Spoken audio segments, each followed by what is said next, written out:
আমরা চট্টগ্রামে ভারতের পতাকা উড়াবো, খুলনায় ভারতের পতাকা উড়াবো, যশোরে ভারতের পতাকা উড়াবো, সিলেটে ভারতের পতাকা উড়াবো, রংপুরে ভারতের পতাকা উড়াবো। বাংলাদেশকে গাজাপট্টি বানিয়ে দেবো। বাংলাদেশ বলে আর কোনো দেশ থাকবে না। দাদা বাবু, বেশি ফালাফালি করো না।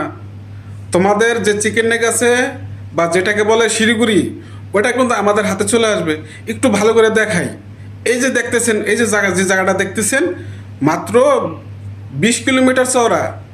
বাংলাদেশ থেকে মাত্র 20 কিলোমিটার চওড়া। এবং এই যে চওড়া রয়েছে, একটু ভালো করে দেখেন তো।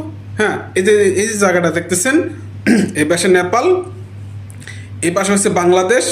এই যে একটু জায়গা দেখতেছেন, মাত্র 20 কিলোমিটার।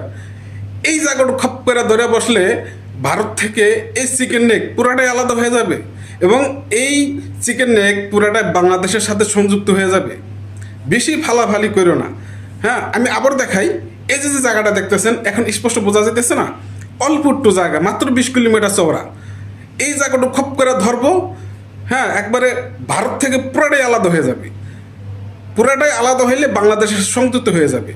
তা আমরা এটা কি জন্য করতেছি না? কারণ মানবতা দেখাচ্ছি। তোমরা যত গরম দেখাও, তাহলে কিন্তু খপ করে ধরবো, পপ করে নিয়ে আসবো। ঠিক আছে? বেশি ফালাফালি করো না, বেশি গরম দেখাইও না দাদা বাবু। হ্যাঁ, বাংলাদেশের নাম তো নিবা দূরের কথা, একটু জ্বালা গরম দেখাইবা, সেটা ভেঙে হাতে ধরাই দিব। বেশি গরম দেখাইও না।